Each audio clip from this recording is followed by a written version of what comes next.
good to see you here. We have Chris Marsicano again. Chris is a Davidson College professor and also the director of the Institute for Public Good. He's been leading us in a three-part series on higher education in America, and today is his second, and he's going to talk about equity in higher education. Chris, and also Haley Todd wanted to be here to spend a few minutes to talk about DCPC's Day of Service. So if she walks in, I don't know what we'll do.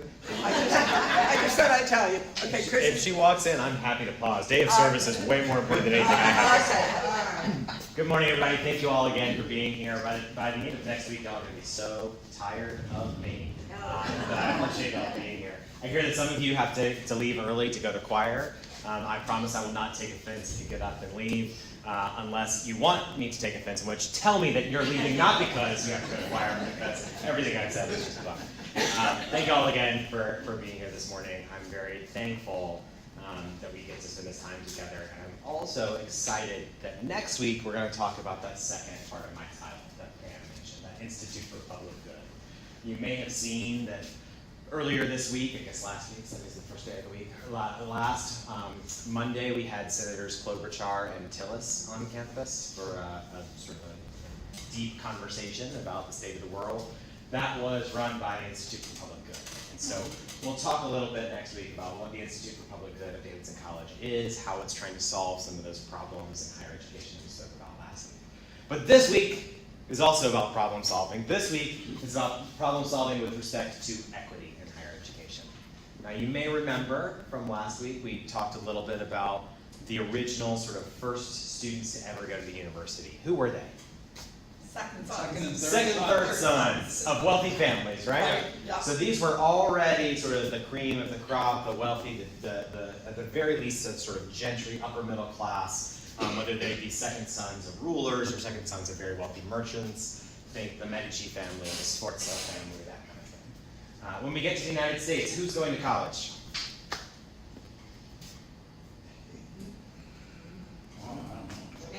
Who does Thomas Jefferson think of when he is developing the University of Virginia? Do we think it's the slaves? Probably not. Right?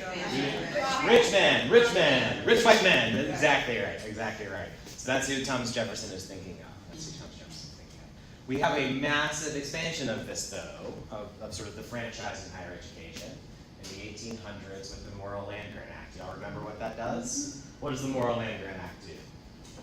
Give states land from the federal government that they can use it to set up a university, or in Cornell's case, they sold the land and bought different land.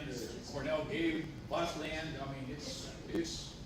You did a great job of either checking the Cliffs Notes before today or listening last week. I appreciate it. Exactly, the Land Grant Act expands sort of who goes into higher education. It's not just now the rich white men. It's also the farmers. It's also the industrialists. It's also the people who are working to be sort of factory foremen. Those are the people who are going to higher ed. So you have your first expansion relatively recently, only about 200 years ago. You have your first expansion of higher education beyond just the wealthy.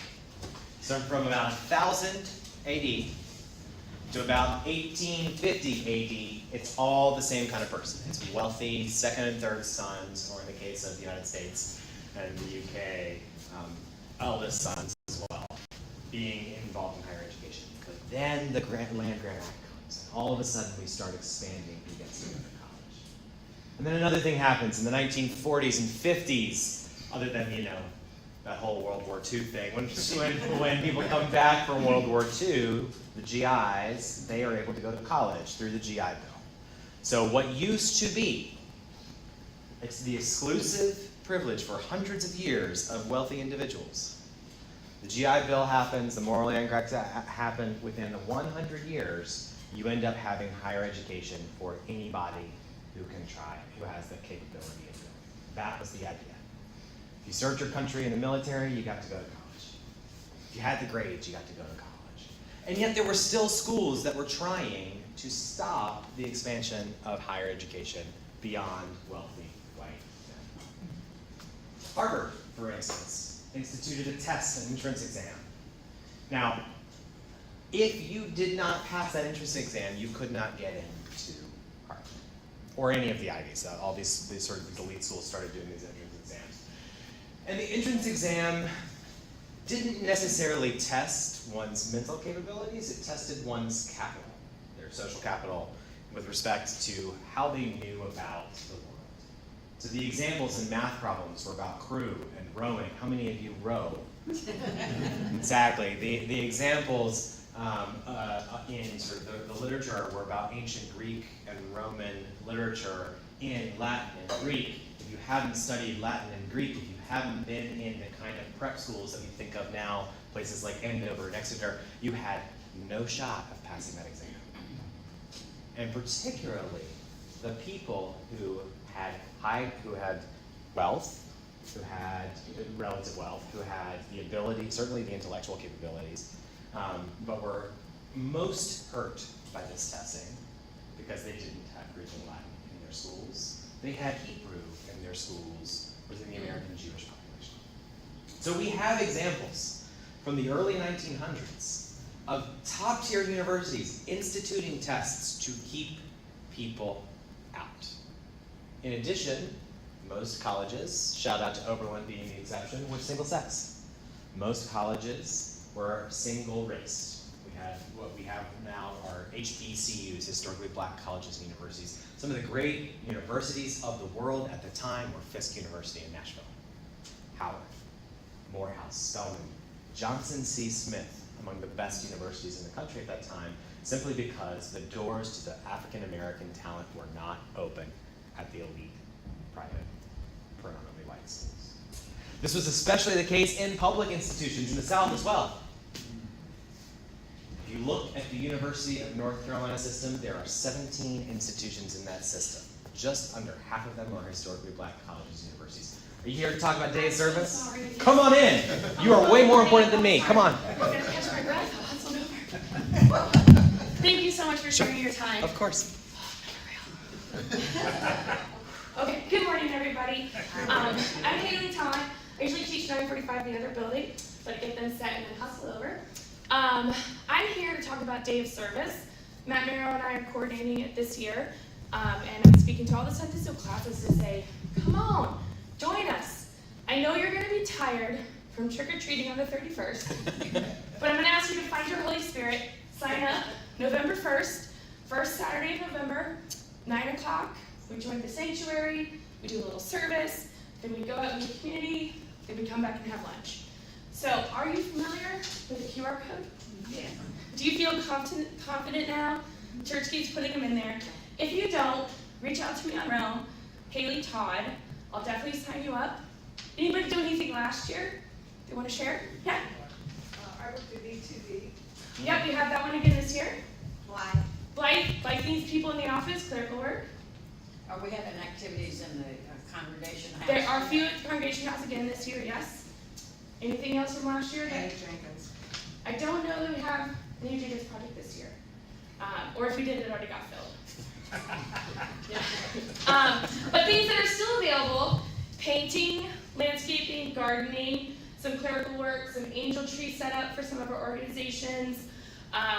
If perhaps getting into the community and doing something is not the right fit for you at this time, there's also things for setting up here at the church and cleaning up here at the church.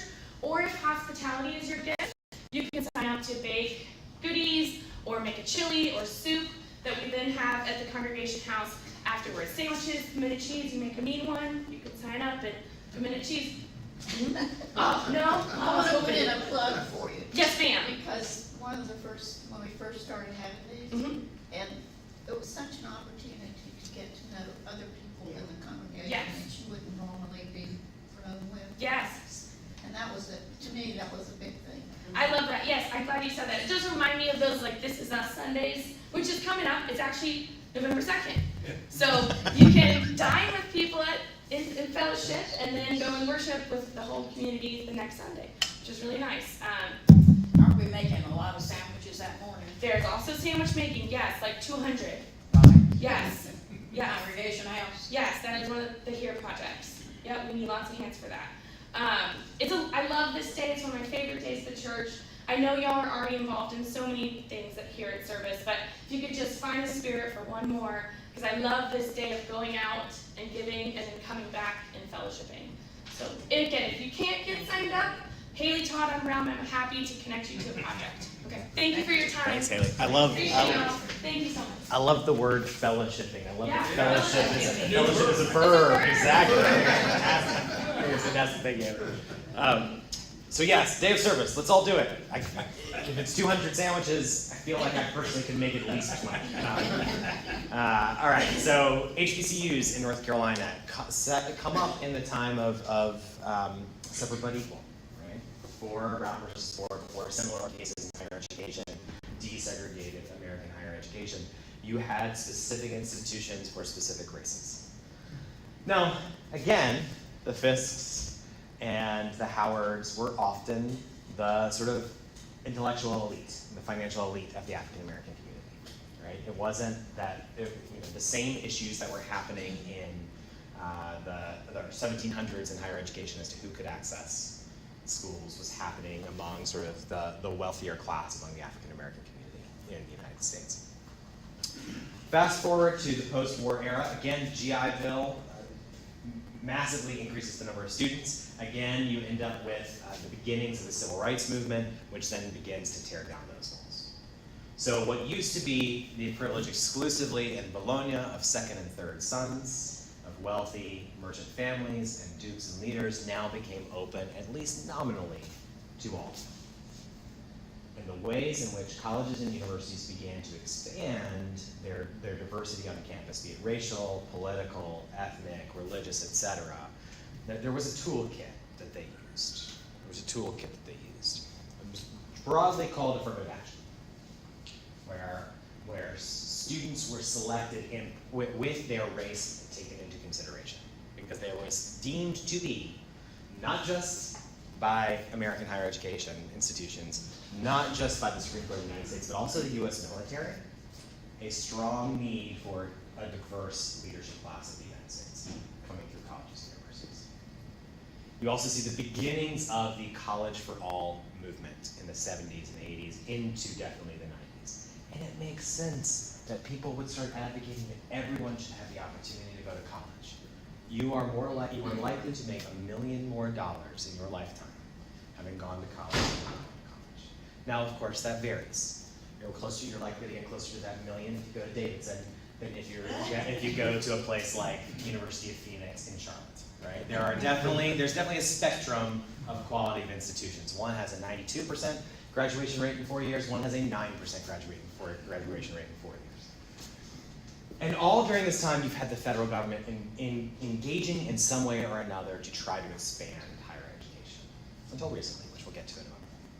But try to expand higher education and allow different people to get into higher education. You have we talked about it briefly last week, the advent of the Pell Grant, of the student loan system, a way to make it affordable so that students who do not have the means could still go to college, thereby taking down that barrier. You have efforts in California in particular to make college free. It's no longer free in California, but it once was in the 60s and 70s to go to California for free. You have a system set in place in California whereby there is a level or a kind of education, a higher education for everybody. The community college system has a transfer pathway into the Cal State system, which has a transfer pathway into the University of California system. Governor Terry Sanford thinks that that's a really cool idea in California and decides to bring it to North Carolina and puts Bill Friday in charge of figuring it all out. And so you have across the country in the 50s, 60s, and 70s this massive expansion of higher education with this focus on diversifying the student body, developing leaders in all facets of American society, and candidly, some bit of equity. This idea that we're all beginning at different levels, but that shouldn't matter for our opportunities. That just because you were born into poverty doesn't mean you can't aspire to go to higher education. This is part of Johnson's Great Society, right? This idea that we can all enter. And so the tools that are used to make it so that anyone can go to college are financial, loans, student loans, Pell Grants. They are policy-wise, policy-focused affirmative action, providing different opportunities or pathways into higher education for those who don't look like the white Anglo-Saxon Protestant that I am. And so you have financial, you have policy, you also have cultural, right? You begin to see K-12 schools at the lowest rungs of wealth and at the highest rungs of wealth putting up college pennants in their classrooms. Classrooms being named for colleges. You see this in the Harlem Children's Zone in particular. You're not in Miss Smith's second grade class or in Mr. Green's first grade class, you're in the Cornell class or the NYU class. The idea being that college going is a culture, not just a decision that's made later on. But as I've talked about these things, I hope you've noticed that a couple of things have changed. Student loans, are they now considered to be an opportunity for higher education? They are now considered to be sort of a burden, right? Affirmative action, does it exist anymore? Certainly not in the way it once did. So the toolkit that colleges and universities use to provide opportunities for people from all different backgrounds is beginning to be pulled apart a little bit. Now I want to defend student loans for a second. I know, shocking, but you didn't come to the Covenant class for no controversy whatsoever. Student loans are a very fascinating thing. If you were to invest in a business, you invest in that business because you think you're going to get a return, right? You don't invest in a business to lose money, right? Right, okay. Student loans are the American taxpayer's investment in people. That is what they were originally designed to be. And it is still the case that that is what they are. At least what they're trying to be.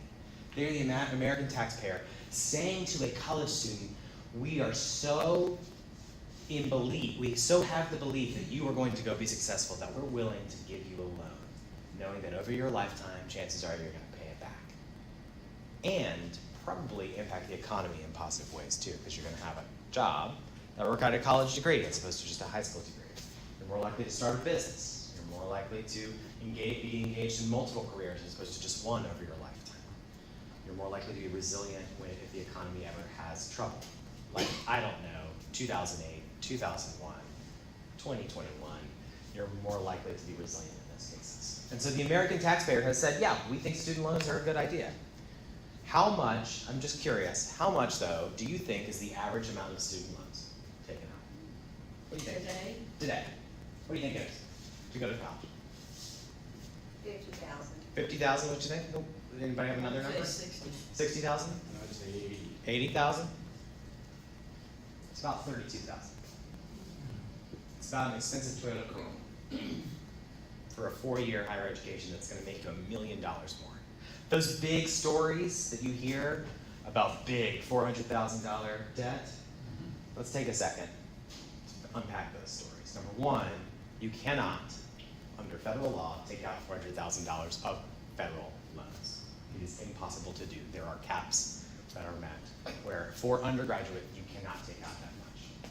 The most you can take out is in the upper 50s. And that's even before the One Big Beautiful Bill changed a lot of this.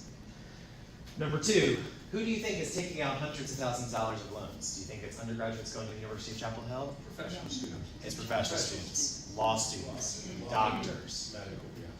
You know, I really appreciate those who decide to go into medicine. It is something that I myself could not do. I faint at the sight of blood. So I'm excited that there are others who are willing to do that.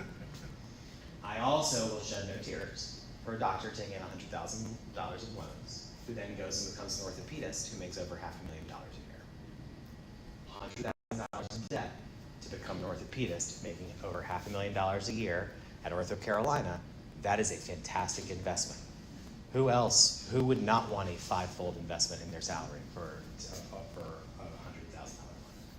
So I am not here to tell you that loans are that they are not problematic.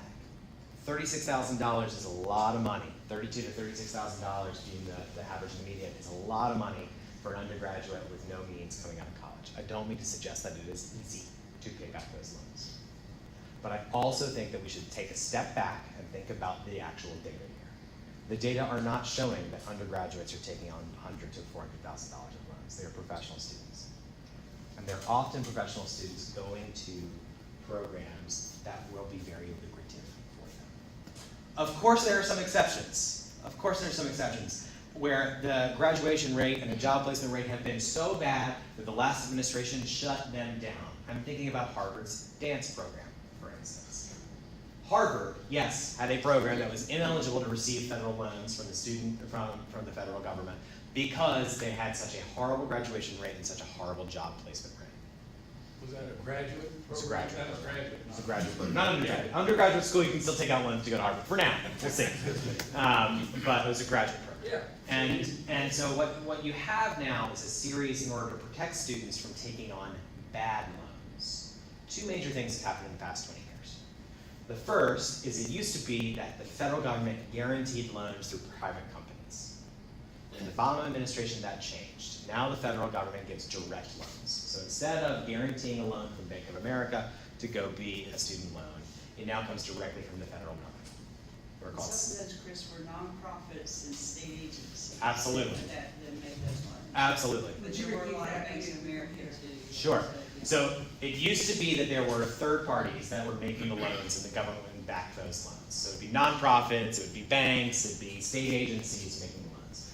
The Obama administration took those loans away from, it took the guarantee and said, no, we're going to give direct loans now. It's now called the Federal Direct Student Loan System, so FDSL. So, or Federal Student Direct Loan, FS. One of the two. The S and the D, I'm not sure which one it is, but it is direct is in the title.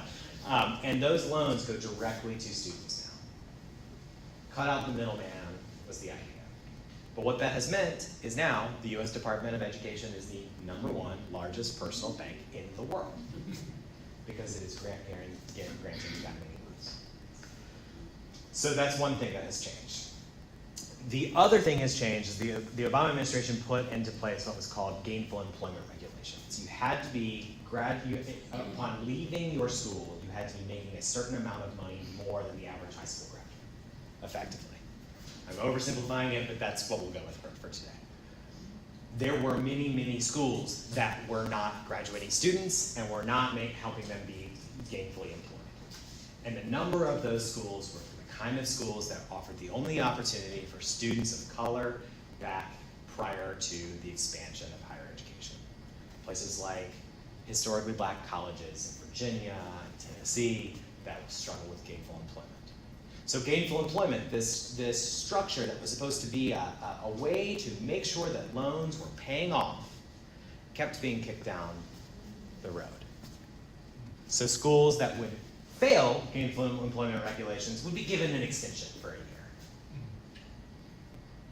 And on average, the schools that were given an extension were places like nonprofit, historically black colleges and universities. And on average, the schools that weren't given extension were for-profit colleges and universities. Well, that was the Obama administration, a little bit the Biden administration, the Obama administration. The Trump administration said, well, hold on a second. Why aren't you shutting down the historically black schools if you're shutting down the for-profit schools? We should be shutting them both down or keeping them both open.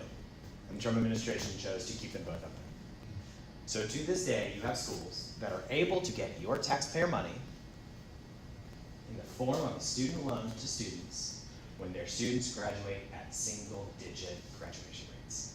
Not in 4 years, but in 6 years. That's not a good investment for the taxpayer, I think, right?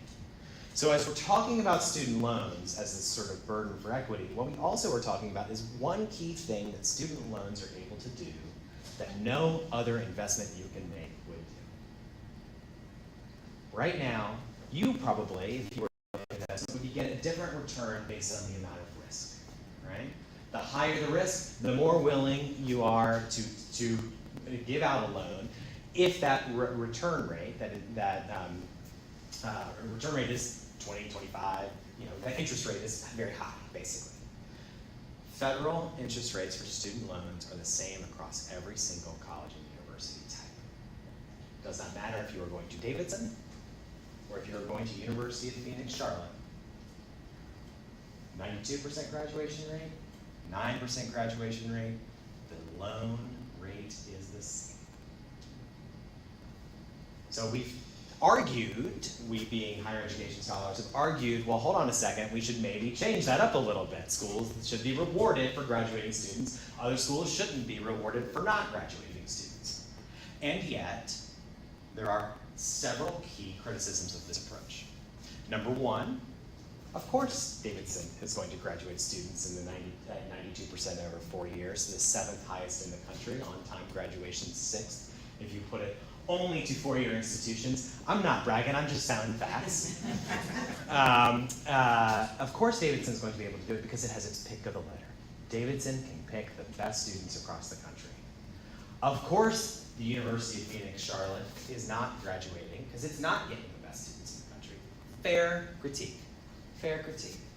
The student who goes to a for-profit institution tends to be older, tends to have children, tends to, in many cases, be a veteran.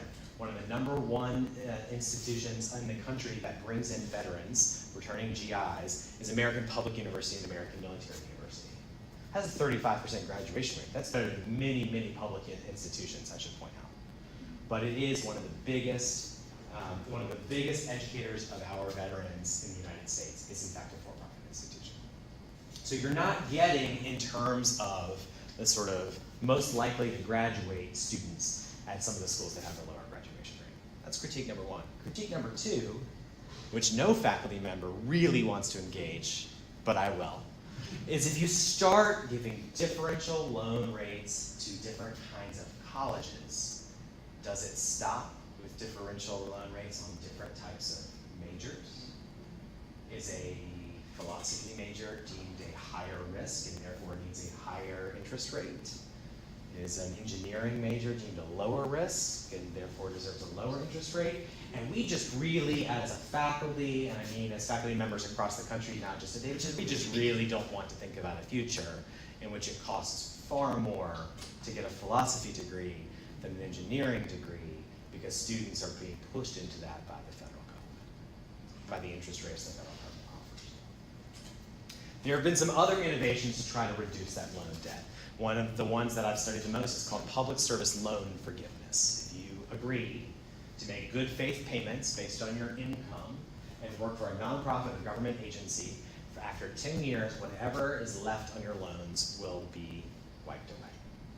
Now the problem was, great idea in theory, we get a whole new class of civil servants, of teachers, kindergarten teachers in inner city schools, of postal workers and managers in rural areas. The problem was the agencies, nonprofit or otherwise, to which the federal government outsourced the management of of this program didn't necessarily do a great job of tracking the data well. And so people who were qualified, who had paid their 10 years of good faith payments, who had served in the social or government sector for 10 years were actually denied. And only 3% in the initial wave of those seeking relief from student loans actually were able to get it in that first wave. So there were some kinks in that plan. Another plan to help, I'm sorry? I would say so. Yes, yeah, quite a few. Another major idea here was income-driven repayment, that you pay based on what you were able to pay.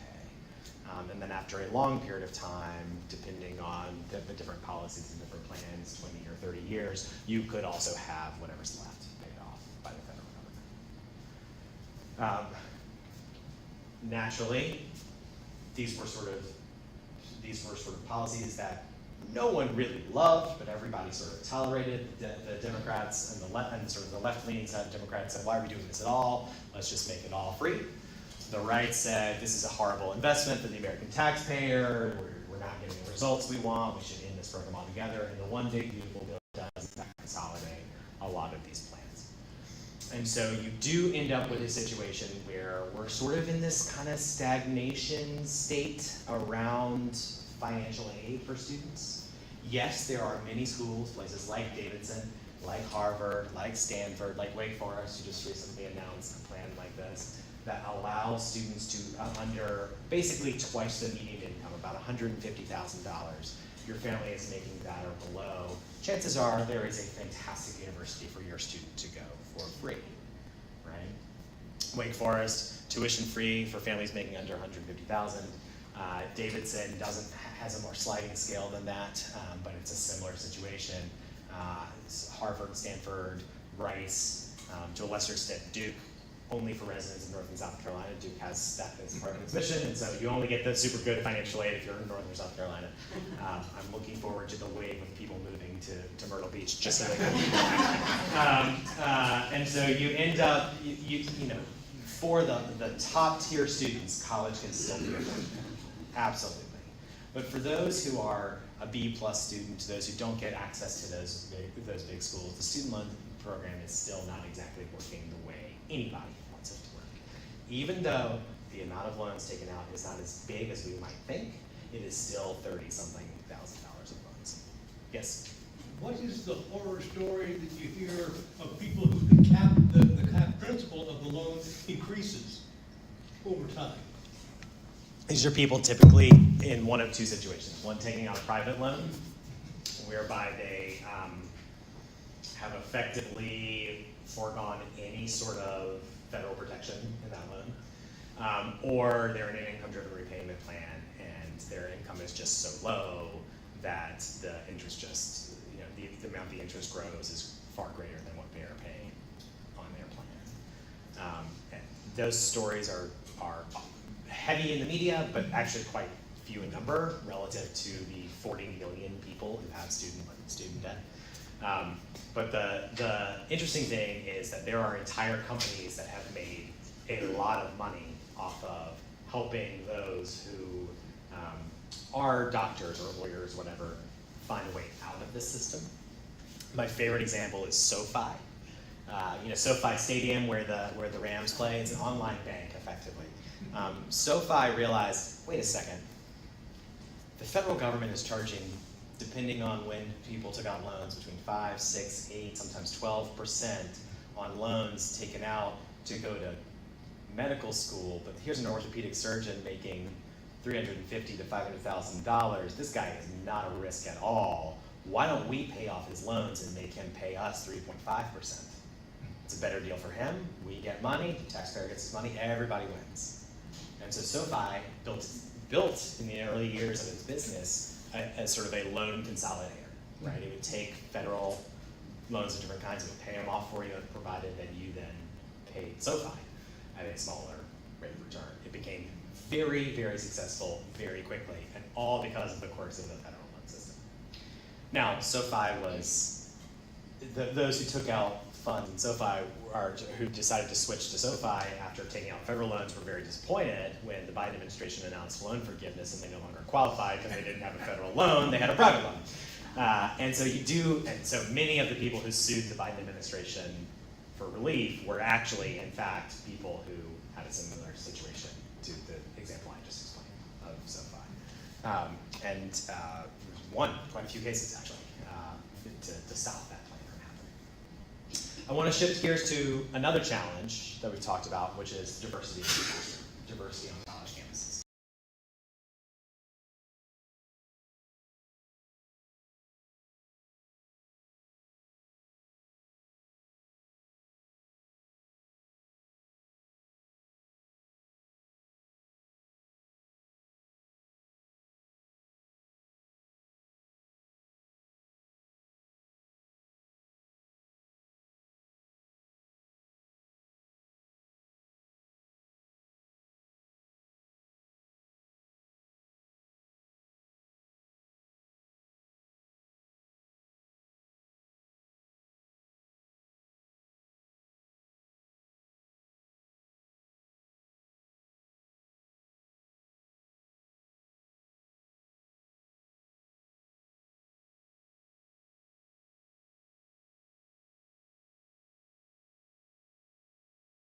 So it used to be affirmative action. That used to be what was available. Now, what you think of as affirmative action, what we've been led to believe what affirmative action is, and what it actually is or was, are not necessarily the same thing. Who's heard that like students who are not white get like extra points when they apply to college in a point system? Oh, yeah. Yeah. I heard that argument all the time in Michigan. Yeah. University of Michigan. Yeah, well, and University of Michigan is the reason why that's no longer the case, right? We have court cases that say that is not legal. Who thinks that colleges could have a specific number of seats dedicated specifically for students of color? Yeah, that doesn't happen anymore. Hasn't been able to happen for 40 years. And so what we have thought of as affirmative action, because the Supreme Court has ruled over and over and over again, we have a hired lawyer in the room who can probably correct me if I'm wrong on some of these things, because the Supreme Court has ruled over and over again, what can actually happen with affirmative action, or what could happen prior to the most recent case, Students for Fair Admissions against Harvard and Students for Fair Admissions against UNC, was that you could take into account race.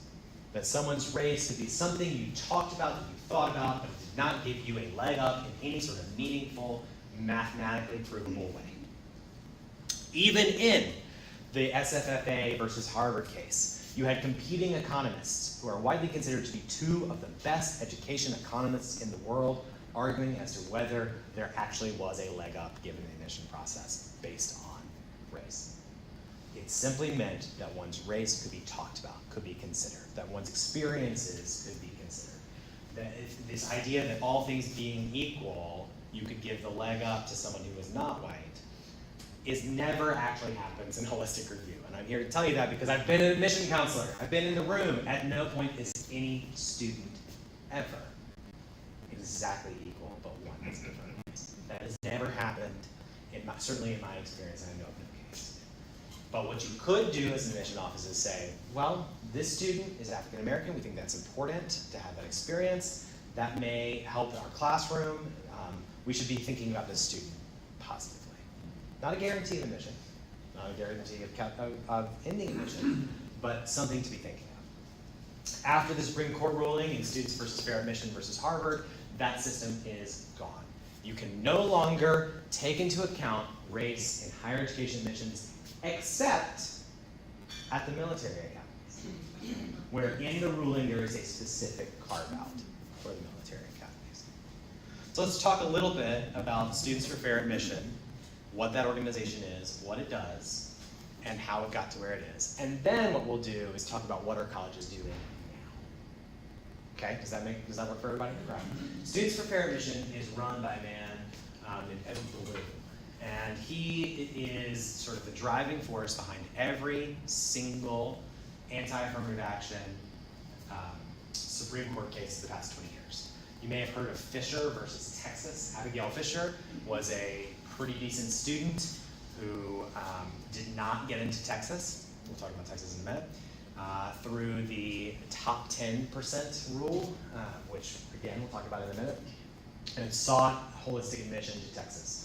She did not get into Texas and claimed that the reason she didn't get in was racial discrimination because she was white. Now I will mention she did in fact go to LSU and graduate and did very well at LSU. It's not as if she didn't go to college, she just didn't go to Texas. Shout out to my Vanderbilt Commodores, that's where I did my PhD, for beating LSU yesterday for the first time since 1990, hands down. But she did go to LSU. She was actually quite successful at LSU. It wasn't, it's not like she was off on the street somewhere. She did in fact go to college. But Bloom found her and sued the federal government on her behalf.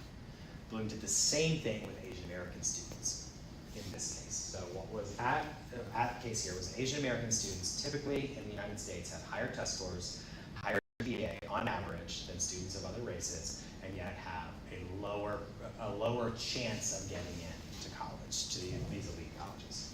It did not seem to sway the Supreme Court that Asian American students are disproportionately higher numbers of college students, that places like Duke now have a quarter of their students who are Asian and Asian American, compared to a much smaller percentage in the US population. But that is certainly the case. That was the argument that was made. And the court agreed with Students for Fair Admission. They lumped a case against Chapel Hill and a case against Harvard, which had slightly different facts and different issues, but were broadly about the same thing together, and made this final decision. So what does it mean now? What can colleges do now? Well, in the wake of this decision, there were a lot of colleges, sort of at that elite level, that had a big drop in the number of students of color going to their school. Wake Forest, for instance, had a pretty big drop. They did not in any way, shape, or form ask for one's race, and if one's race was mentioned in any way, it was redacted in the admission process. Other schools took different approaches.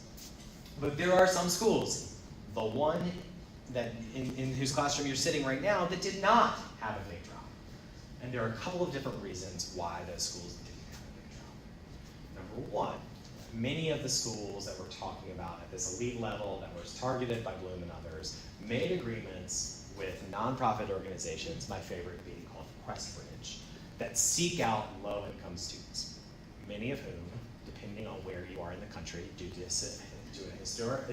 history of systemic racism and whatnot, are lower income, are also African American or Hispanic. And so when you have an agreement with a nonprofit where you're going to take students from that nonprofit organization, and that nonprofit organization works with low-income students who, based purely on American history and background, typically are students of color, then you can still have that pipeline of students of color, but you're doing it based on sort of socioeconomic status. This is not terribly different from what Wake County does in K-12 education. CMS had busing to bus students based on race until the early 2000s, and that was struck down. Wake County does it by socioeconomic status, and it has been upheld so far. And so it's sort of using socioeconomic status as a proxy is a way to do it. With affirmative action, whenever you're thinking about students, you're thinking about a numerator and a denominator, right? You're thinking about the number of students who've applied and the number of students you select. Affirmative action is a way to increase the numerator, that top number. You have a certain number of students who apply, and you are selecting more students, theoretically, who fit a certain profile than by using affirmative action. Colleges and universities have now decided, well, we can't do that, but it doesn't mean we can't change the denominator. So when I've spoken with others, I say, spoken with other groups, I've said, how do you know how to recruit students of color? How do you know how to expand that number?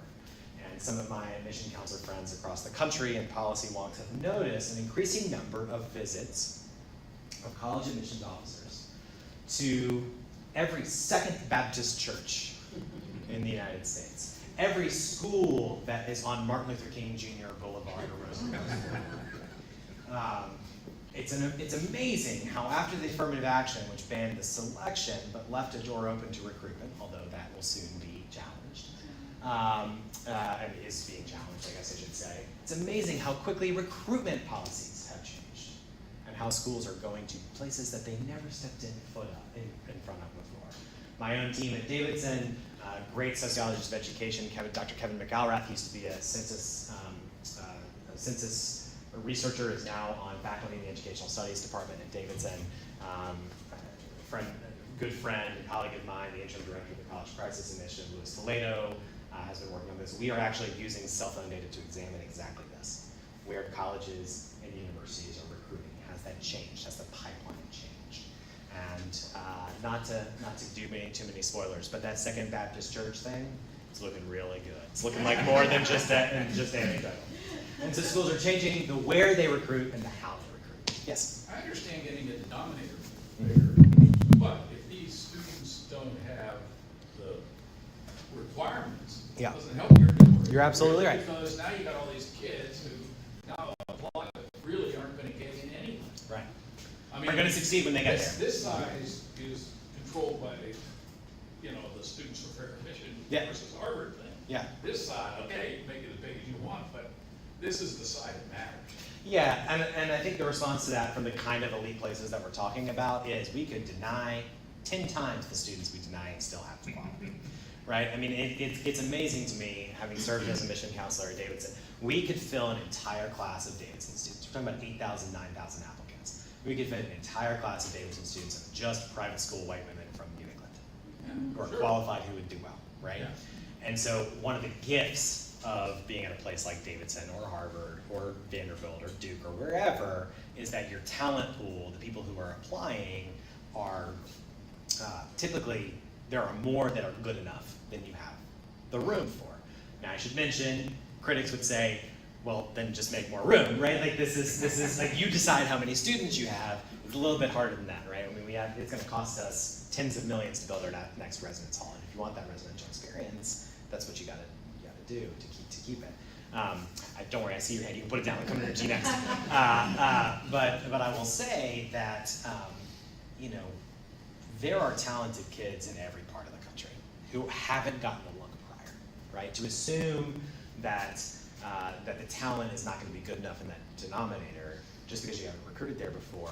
There are people, I know it's hard to believe, there are people who've never heard of Davidson College before who are talented and quality students, right? And so expanding the pool, the idea is that we'll get enough of those students that we can then continue on our trajectory. Okay. International students is another way this is happening as well.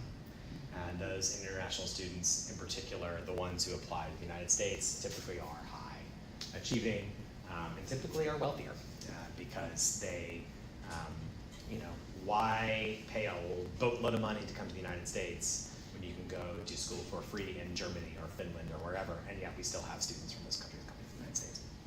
And they pay full tuition.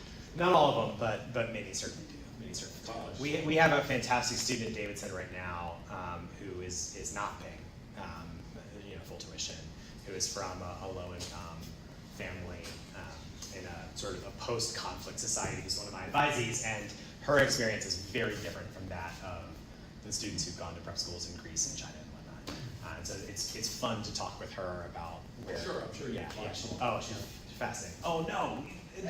What? Oh, he's ushering probably. Oh man. I should have gone to it. I could have come back to this. I'm sorry. I'm sorry.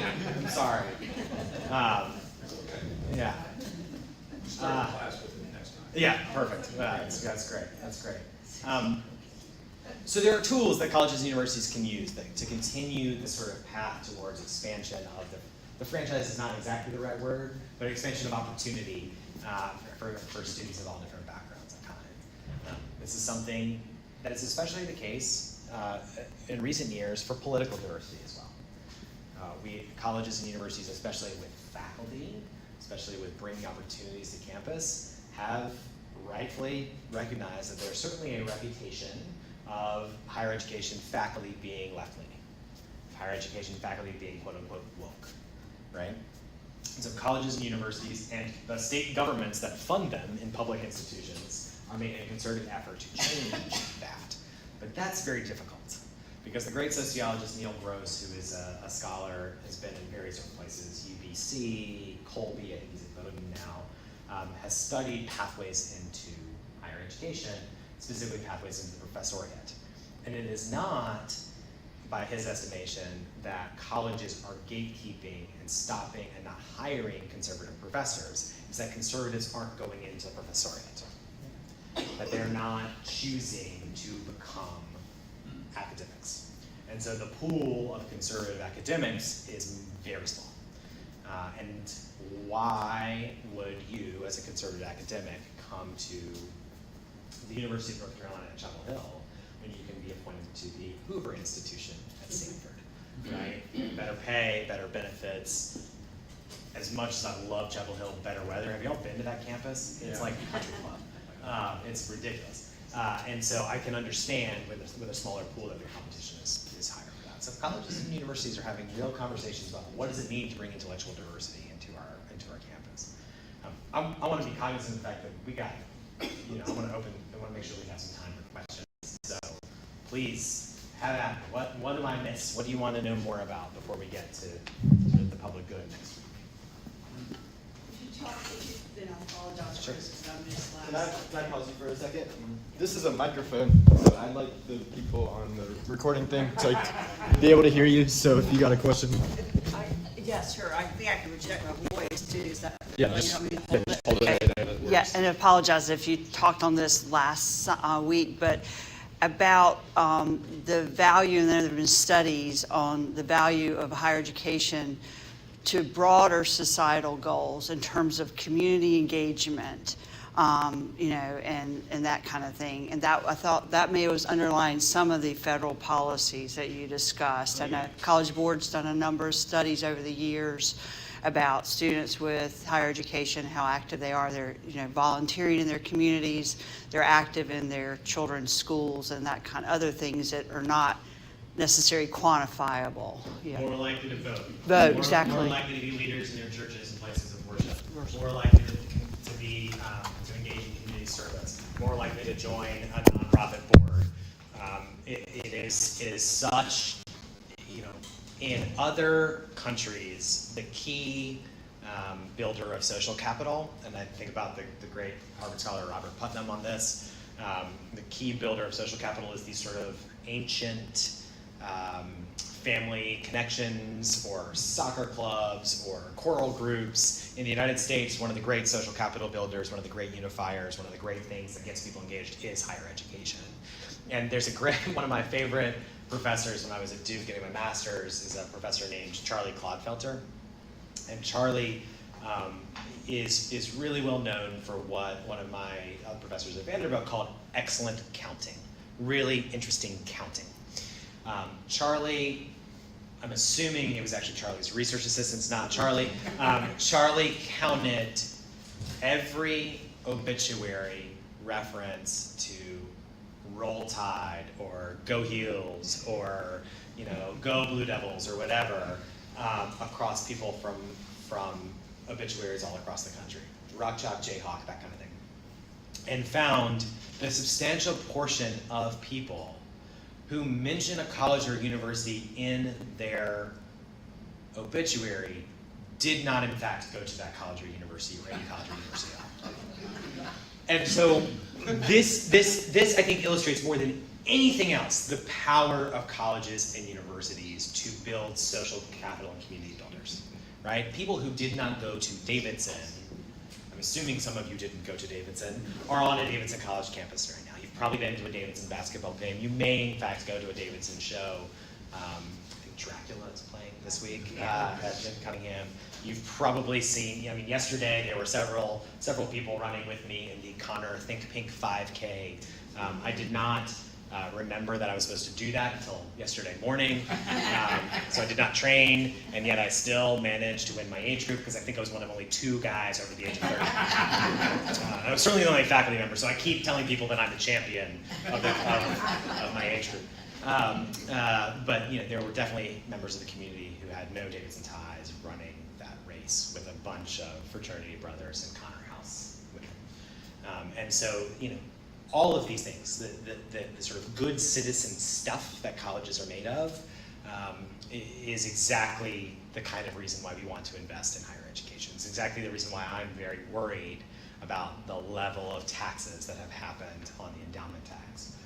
In the One Big Beautiful Bill, places like Harvard and Duke and others received pretty hefty increases in taxes. Nonprofits typically don't have to pay a tax, but higher education institutions with big endowments actually do now. This has been the case since the Tax Cuts and Jobs Act in the first Trump administration. Davidson used to have to pay the tax, but now does not have to pay the tax. There was a cap put on number of students. It's 3,000 tuition-paying students. Davidson was very touched to be in that, sort of under that threshold. With our about 2,000 students, we feel for our friends at Middlebury and at Richmond who are slightly over 3,000 students. But we pointed out to them, as did others, not just us, that it says 3,000 tuition-paying students. Middlebury's about 3,200 students. They increased their financial aid just a little bit. They're going to get that tax credit. Ditto University of Richmond. And so it is for these reasons that it's sort of paramount, is that these institutions have a long history of building community, of building good citizens. And so the expansion of online education, which we haven't talked about, but I can, the expansion of online education is one thing that makes me worried, because I think those ties are pretty hard to build when you're looking at a Zoom screen. And then another thing that sort of worries me is this sort of more federal involvement and more state involvement, political involvement. And I want to be very clear about this. Any federal involvement, any state involvement beyond funding worries me, regardless of politics, because I don't want, I don't think it's personally, it's the place of the government to tell colleges and universities what they can, what they should and should not teach. The experts should be doing that. So I don't want, you know, a President Trump telling colleges they have to teach that there are only 2 genders. I don't want a President Alexandria Ocasio-Cortez telling colleges they have to teach that there are 14 genders, right? I don't want any university president to have to listen to the federal government on specifically what to teach. That worries me. That worries me because I think that's the kind of thing that stifles innovation. Great question. You mentioned endowments. Mhm. Can you talk, I mean, I heard that much of the endowment funds are going to give students scholarships. Can you talk about what the purpose of, not the Yeah. purpose, but how endowments are used and how that might hurt higher education? Absolutely, yeah, no, endowments, endowments are used in many different ways, right? So endowments are basically like your retirement account. Yeah, in that they are invested and then the returns go to pay for operations. At places like Davidson, the vast majority of the endowment goes to pay for student financial aid and for operating costs that are associated with like faculty and staff.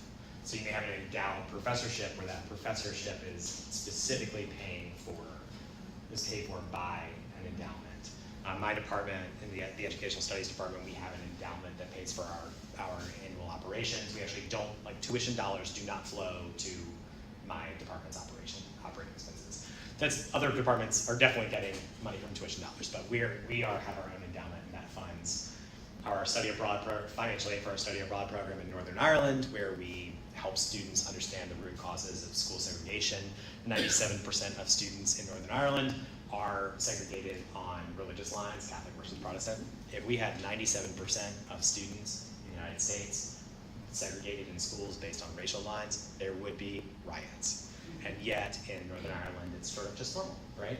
And so we bring students to sort of interrogate that, to figure out those root causes. That's funded by our own little endowment. But the college endowment, in most liberal arts colleges, almost all of it, and not almost all of it, but the vast majority of it is going to student financial aid, helping students pay for college. That cannot be said for the Harvards and the Dukes and the Yales and the Princetons and the Stanfords. A lot of those endowments are going to big research operations. A lot of those endowments are going to their medical schools. Very little of these endowments are going to athletics. They are definitely not going to lazy rivers. Remember last week, only about 24 lazy rivers in the country, right? And so what the endowments at small colleges, which is partially why that 3,000 student cap came in, are going to is predominantly financial aid. Financial aid and paying for it.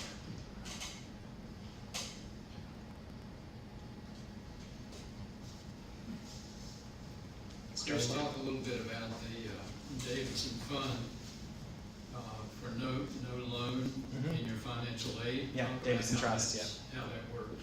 Sure. So Davidson, this is very complicated. I will try to make it as digestible as possible. Davidson has what we used to call the Davidson Trust, and now we're just talking about like the features of it. The branding has sort of disappeared, but it is still the same program. It makes 3 promises. The first, that you will not be admitted with respect to what you can pay. The second, that we will meet your full need, what we determine to be the amount of money you need to go to college, and that we will meet that need with no loans in the package. That does not mean that Davidson students graduate debt-free. I want to be very clear about this. Just because Davidson thinks you don't need, like Davidson's number of need and your number of need may be 2 different things, right? And what we've heard, depending on how charitable you want to be when you talk about this, talking about this ranges from, I think you don't have to have 3 houses, you can probably have 2, to, we understand that this is a challenge for your family. Let's think of other options. I'm sorry that our numbers don't agree. But about a quarter of Davidson students will take out loans. They'll graduate with an average of around, those who do take out loans will graduate with an average of $21,000 in debt, taking about $6,000 to $8,000 each year. But again, $21,000 in debt, that's a used Corolla. That's not even a new Corolla. And it's only 24% of our students. And those students, on average, not all, on average tend to fall into what we would consider to be like the upper middle class. They tend to get jobs, and according to a nonpartisan report from Third Way, which is a sort of center-left think tank really more center than left think tank in Washington, Davidson has one of the fastest salary to loan repayment rates in the country. It takes about 1.5 years to repay your loans coming out of Davidson on average. And so credit to Third Way for crunching those numbers for us. You saw Davidson was in the Wall Street Journal as the number 10. That's one of the reasons is that sort of the ROI is just so good at Davidson, even if you take out loans. I love the Wall Street Journal rankings because if I had to pick rankings to make Davidson look good, like I had to pick the different measures to make Davidson look good, it would magically look almost exactly like the Wall Street Journal rankings. So thank you, Wall Street Journal. Keep up the good work. Thank you, Chris. Keep up the good